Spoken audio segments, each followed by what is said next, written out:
बिस्मिल्लाहिर्रहमानिर्रहीम। मैं हूं doctor Raja Mehdi Hasan, chief consultant cardiologist. आज जो हमारा टॉपिक है 14 नवंबर के हवाले से वर्ल्ड डायबिटीज़ डे, यानी ज़ियाबीतिस का पूरी दुनिया में ये डे मनाया जाता है। और इस दिन के मनाने का मकसद लोगों में डायबिटीज़ मिलाइटिस यानी कि ज़ियाबीतिस शुगर के मुतल्लिक लोगों में आगाही यानी अवेयरनेस पैदा करना हो। पूरी दुनिया में अगर देखा जाए तो इस वक्त 650 मिलियन लोग इस बीमारी में मुब्तला हैं, और जो बढ़ के 2040 तक ये 650 मिलियन हो जाएंगे। अगर देखा जाए मुल्कों के हिसाब से कि तो इस वक्त चाइना में 120 मिलियन के करीब लोग इस बीमारी से अफेक्ट हैं, और इंडिया में 90 मिलियन, यूएस में तकरीबन 32 मिलियन 32 मिलियन, और पाकिस्तान में चौथा नंबर है डायबिटीज़ मिलाइटिस के हवाले से, और तकरीबन 22 मिलियन लोग इस बीमारी में मुब्तला है। तो अगर देखा जाए तो इसकी जो वजूहात क्या क्या हैं, इसकी कॉजेज़ क्या क्या हैं, तो सबसे बड़ी वजह फैमिली डिजीज़ है। अगर ख़ानदान के अंदर बीमारी चल रही है तो ज़्यादा चांस होता है कि औलाद में से, चाहे वो लड़के हो लड़कियाँ हों, उनमें से चांस होता है, अगर 4 हैं तो उनमें से चारों को भी हो सकता है, 3 को या 2 को कोई ना कोई चांसेस होंगे लाजमी तौर पे कि आपके वो बीमारी ट्रैवल करेगी। और दूसरी जो बड़ी वजह है वो हमारा लाइफ स्टाइल है। हम लोगों ने चलना फिरना छोड़ दिया है, वॉक बिल्कुल नहीं करते, काहली और सुस्ती का शिकार हैं। और जो एक और जो बड़ी वजह है वो है हमारा डाइटरी इंटेक्स।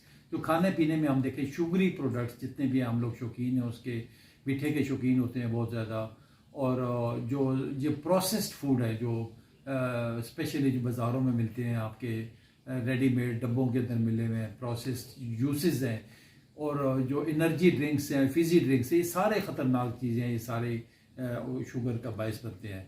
और इवन बाद आप देखें हमारे जो बच्चे हैं जो जंक फूड के शौकीन हैं, उनमें भी देखें बच्चों में भी मोटापा और शुगर की काफ़ी हद तक बढ़ गई हैं चीज़ें।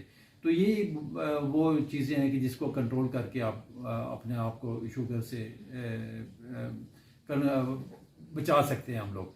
तो इसमें जो अलामात हैं, सिम्टम्स क्या क्या हो सकते हैं, ज़्यादातर लोग कंप्लेंट करते हैं जिनमें बहुत ज़्यादा प्यास लगती है, बहुत ज़्यादा बाद होकर लोगों को भूख लगे, पेशाब बहुत ज़्यादा ज़रूरत से ज़्यादा है, रात को बार बार अगर उठना पड़े तो लाजमी तौर पे अपना चेकअप करवाएं।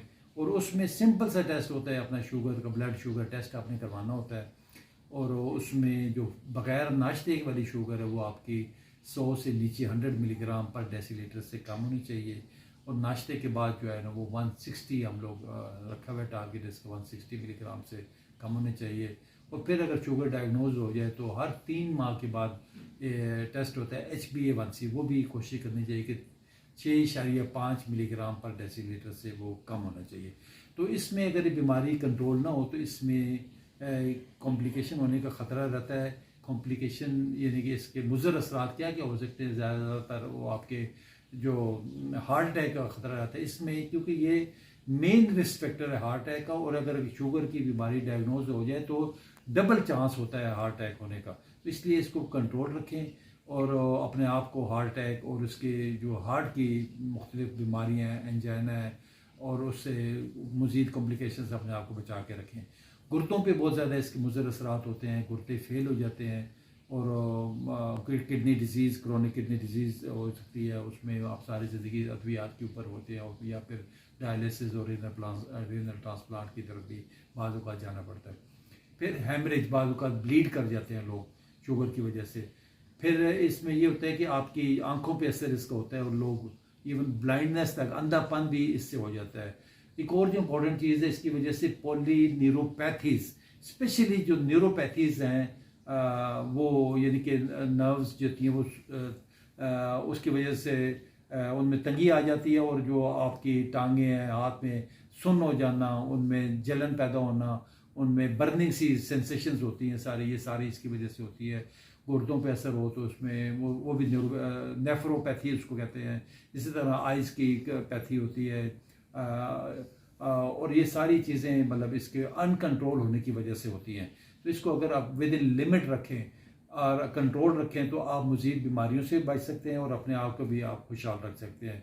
एक और जो इम्पोर्टेंट चीज़ है कि अगर आप इसको कंट्रोल रखेंगे तो बाज़ औक़ात साथ इंटरलिंक्ड और बीमारियां चल रही होती हैं आपकी। किसी को हार्ट अटैक हुआ हुआ है, दिल की दवाइयां खा रहे हैं, किसी को साथ हाई ब्लड प्रेशर है, किसी को गुर्दे की तकलीफ़ है, या कोई प्रोसीजर बाज़ औक़ात को दान निकलवाना पड़ता है या बाईपास करवाना पड़ता है। उसकी फिटनेस के लिए भी आपकी शुगर का कंट्रोल होना बहुत ज़रूरी है। या अगर आप कंट्रोल रखेंगे, यकीन करें हमारे पास ऐसे ऐसे पेशेंट आते हैं जो 40-40, 50-50 साल से जिनको शुगर है, लेकिन उन्होंने अपना एक लाइफस्टाइल अच्छा रखा हुआ है। रोज़ाना 40-50 मिनट वॉक करते हैं, खाने में ख्याल करते हैं, ज़्यादा मीठी चीज़ें बिल्कुल नहीं खाते और फलों में भी उसमें जो ज़्यादा मीठे फल हैं जिस तरह आम है, खजूर है, अंगूर है, गरमा है, इससे अवॉइड करें। और जो बेकरी की प्रोडक्ट्स जितने भी हैं और मिठाइयाँ हर किस्म की, ये बिल्कुल स्ट्रिक्टली मना करें। इसको अपने खुराक से निकाल दें।